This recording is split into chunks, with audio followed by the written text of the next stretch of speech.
राज्यसभा चुनावों को लेकर राजनीतिक गहमागहमी अपने चरम पर है। 10 जून को चुनाव के लिए मतदान है और इसके लिए राज्य के लगभग सभी विधायक बाड़ेबंदी में जा चुके हैं।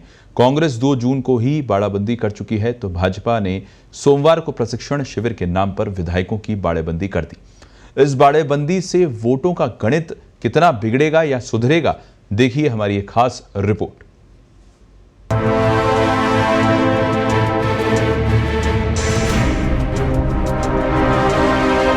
राज्यसभा चुनाव के लिए मतदान की तिथि नजदीक आने के साथ ही राजस्थान की 4 सीटों पर चुनाव की गहमा-गहमी बढ़ने लगी है। कांग्रेस और भाजपा दोनों ही प्रमुख राजनीतिक दल डैमेज कंट्रोल में लग गए हैं।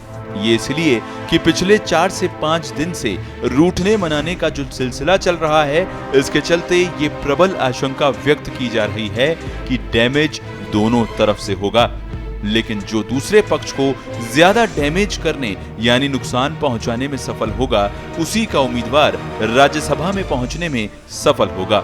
हाँ, इतना तय है कि 5 उम्मीदवारों में से किसी एक को हार का मुंह देखना पड़ेगा।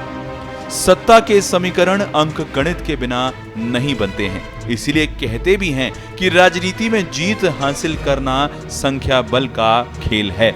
संख्या बल कहीं कमजोर नहीं पड़ जाए, इसीलिए कांग्रेस के बाद अब भारतीय जनता पार्टी ने भी अपने विधायकों की बाड़ाबंदी शुरू कर दी है। भाजपा ने भी अपने विधायकों को प्रशिक्षण के नाम पर अगले 4 दिन जयपुर के एक होटल में कैद करना शुरू कर दिया है। आपको बता दें कि कांग्रेस और उसका समर्थन करने वाले विधायक पहले से ही उदयपुर के एक होटल में बंद हैं। दोनों ही दल इसे बाड़ाबंदी मानने से इनकार कर रहे हैं। नेता प्रतिपक्ष गुलाब चंद कटारिया का तो यहां तक कहना है कि बाड़ाबंदी हमें नहीं बल्कि उनको करनी पड़ रही है जो राजस्थान में सरकार चला रहे हैं। 2 जून से ही राजधानी मुख्यालय से 400 किलोमीटर दूर बाड़े में बंद कर विधायकों के मोबाइल इंटरनेट बंद कर देना बताता है कि कांग्रेस डरी हुई है। कहे कि हमने 31 तारीख को जब फार्म भरा था, तभी हमने आपको बताया था कि हम अपने सारे विधायकों को 5 तारीख को बुलाएंगे और आज 6 तारीख को दोपहर में यहाँ से जहाँ लोगों को साथ रहना है वहाँ जाएंगे। इतनी स्पष्ट घोषणा शायद हमने जो की फार्म भरते ही, इसको बाड़ाबंदी कहें तो आप अपने हिसाब से कहें, पर निश्चित रूप से अब तक जितने भी राज्यसभा के चुनाव हुए, चुनाव के पहले हमने अपने सब एमएलएज को एक जगह लेकर के वोट डालने के बारे में भी एक प्रशिक्षण देना आवश्यक है। छोटी मोटी भी गलती हो जाती है तो जो काउंटिंग की गणित है वो बदल जाती है, तो एक तो वो नहीं हो। दूसरा क्या है कि सामूहिक रह कर के पार्टी के और बारे में भी, विकास के बारे में, उसके विस्तार के बारे में भी समय का सदुपयोग करेंगे। अगर बाड़ाबंदी कही जाती है तो जयपुर में क्यों करते हैं? इस बीच जलदाय मंत्री डॉक्टर महेश जोशी ने आशंका जताई है कि राज्यसभा चुनाव के दौरान विधायकों की हॉर्स ट्रेडिंग यानी खरीद फरोख्त हो सकती है। अवकाश होने के बावजूद रविवार को महेश जोशी भ्रष्टाचार निरोधक ब्यूरो कार्यालय पहुंचे और ब्यूरो के डीजी पीएल सोनी को परिवाद सौंपा। जोशी ने यह भी कहा कि वे चुनाव आयोग से भी शिकायत करेंगे कि धन बल के सहारे विधायकों को खरीदा जा सकता है।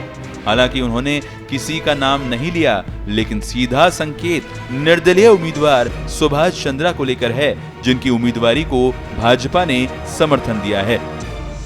आपको बता दें कि भाजपा ने अपने प्रत्याशी के तौर पर वरिष्ठ नेता घनश्याम तिवाड़ी को मैदान में उतारा है, जबकि निर्दलीय प्रत्याशी सुभाष चंद्रा को समर्थन दिया है। चुनावी रणनीति के तहत भाजपा विधायक सोमवार को पार्टी कार्यालय पर जमा हुए और बाद में उन्हें 2 बसों के जरिए आगरा रोड स्थित एक होटल में ले जाया गया।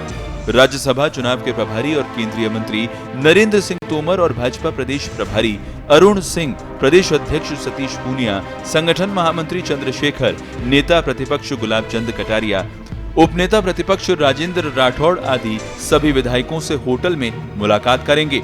10 जून को होने वाली वोटिंग के लिए दिए जाने वाले इस प्रशिक्षण में पार्टी की कोशिश अपने 71 विधायकों के अलावा 3 राष्ट्रीय लोकतांत्रिक पार्टी के अलावा 2 बीटीपी और कुछ निर्दलीय विधायकों को भी साथ लेने की रहेगी।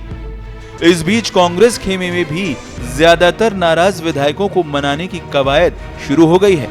हालांकि अभी भी 3 विधायक अपनी मांगों को लेकर अड़े हैं। विधायकों को चार्टर प्लेन से उदयपुर ले जाने की तैयारी की जा रही है। मुख्यमंत्री खुद बसपा से कांग्रेस में शामिल हुए विधायकों को साथ लेकर बाड़ेबंदी वाले होटल में पहुंचे थे। भाजपा नेताओं के इस बयान ने कि कांग्रेस और निर्दलीय विधायक उनके संपर्क में हैं, सत्ता पक्ष की कसरत बढ़ा दी है। बहरहाल आए दिन पानी और बिजली के संकट से दो चार हो रही जनता की समस्याओं की सुनवाई 10 जून से पहले हो पाएगी, इसकी उम्मीद कम ही है। ये इसलिए भी क्योंकि समूची सरकार इन दिनों होटलों में रहकर आमोद प्रमोद में व्यस्त है।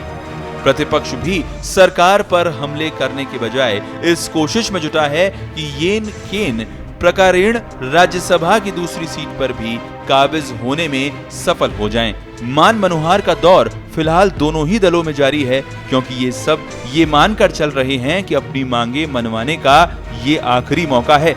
इसके बाद उन्हें कोई पूछने वाला नहीं। पत्रिका टीवी के लिए स्पेशल रिपोर्ट।